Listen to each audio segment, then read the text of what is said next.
नमस्ते किसान भाइयों और बहनों, कृषि ज्ञान चैनल में आपका स्वागत है। आज की कड़ी का विषय है केचुआ खाद।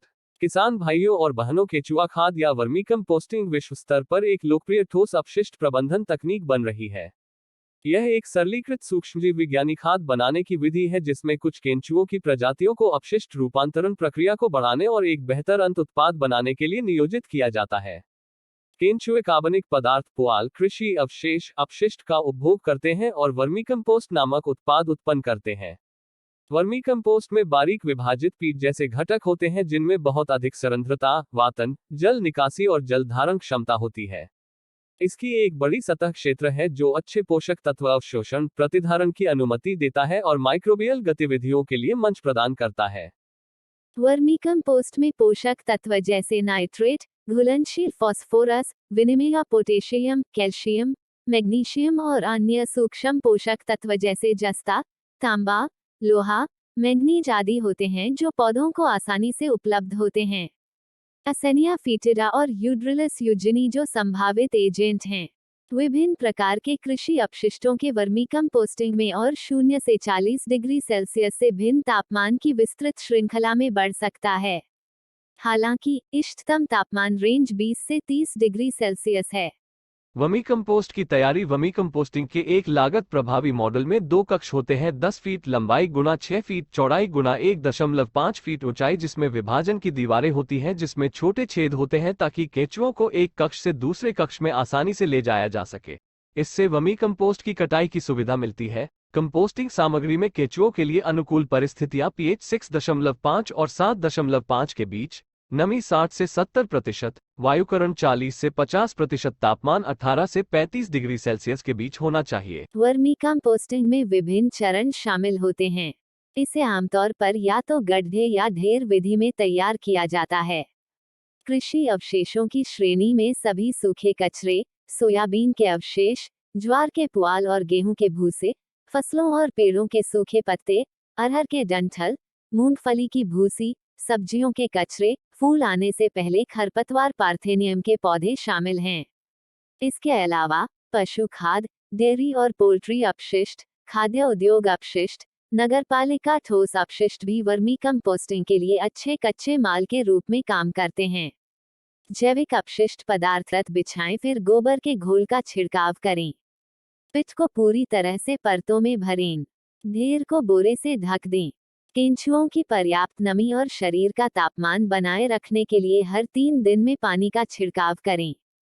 जब वर्मी कंपोस्ट तैयार हो जाता है तो इसमें काले रंग, वजन में हल्का और दुर्गंध से मुक्त होने जैसी विशेषताएं होती हैं।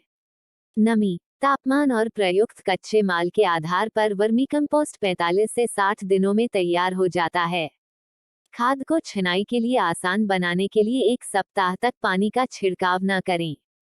खाद को हटाने से लगभग 20 दिन पहले एक और ढेर तैयार करें और उसी प्रक्रिया का पालन करते हुए प्रक्रिया को दोहराएं। वर्मी कंपोस्टिंग के दौरान सावधानियां बरती जानी चाहिए। वर्मी कंपोस्ट बेड, ढेर को प्लास्टिक शीट से न ढकें क्योंकि इससे गर्मी और गैसें फंस सकती हैं। उच्च तापमान से बचने के लिए वर्मी कंपोस्ट ढेर को ओवरलोड न करें जो केंचुओं की गतिविधि और जनसंख्या पर प्रतिकूल प्रभाव डालता है। वर्मी कंपोस्ट के लिए कच्चे माल के रूप में केवल पौधों पर आधारित सामग्री जैसे घास, पत्ते या सब्जियों के छिलके का उपयोग किया जाना चाहिए। केंचुओं को सीधी धूप, पक्षियों, दीमकों, चींटियों और चूहों से बचाना चाहिए। प्रक्रिया के दौरान पर्याप्त नमी बनाए रखी जानी चाहिए। अधिक या कम नमी गतिविधि को कम कर सकती है या यह केंचुओं को मार सकती है। ड्रेनेज चैनल का प्रावधान है। पानी के ठहराव से बचने के लिए ढेर के चारों ओर, विशेष रूप से बरसात के मौसम में उच्च वर्षा वाले क्षेत्रों में, कंपोस्टिंग के लिए उपयोग की जाने वाली जैविक सामग्री गैर अपघटनीय सामग्री जैसे पत्थर, कांच के टुकड़े, प्लास्टिक, सिरेमिक ट्यूब, बल्ब आदि से मुक्त होनी चाहिए। बिस्तरों में नमी के स्तर को कम करने के रूप में अधिक गर्मी से बचने के लिए गाय का गोबर कम से कम 15 से 20 दिन पुराना होना चाहिए। वर्मी कंपोस्ट का उपयोग कैसे करें? वर्मी कंपोस्ट का उपयोग सभी फसलों के लिए किया जा सकता है। फसल के किसी भी चरण में कृषि, बागवानी, सजावटी और सब्जियां। सामान्य क्षेत्र की फसलों के लिए लगभग 4 से 5 टन प्रति हेक्टेयर वर्मी कंपोस्ट का उपयोग बुवाई से पहले प्रसारण के लिए किया जाता है या यदि आवश्यक हो तो खड़ी फसल में भी इस्तेमाल किया जा सकता है। फलों के पेड़ों के लिए पौधे की उम्र के आधार पर प्रति पेड़ 5 से 10 किलोग्राम। सब्जियों के लिए पौध उगाने के लिए रोपाई के लिए नर्सरी बेड में 1 टन प्रति हेक्टेयर की दर से वर्मी कंपोस्ट का प्रयोग किया जाता है। इसका परिणाम स्वस्थ और जोरदार पौध के रूप में सामने आता है। वर्मी कंपोस्ट के फायदे। वर्मी कंपोस्ट सभी आवश्यक पोषक तत्वों, विटामिन, एंजाइम और वृद्धि हार्मोन का एक समृद्ध स्रोत है। तो यह पौधों को स्वस्थ विकास देता है, इसलिए पौधों में रक्षा तंत्र को बढ़ाता है। वर्मी कंपोस्ट कार्बन और ऊर्जा प्रदान करके माइक्रोबियल गतिविधियों को बढ़ाता है, इसलिए यह निर्धारण और पी घुलनशीलता के माध्यम से पोषक तत्वों की उपलब्धता बढ़ाता है।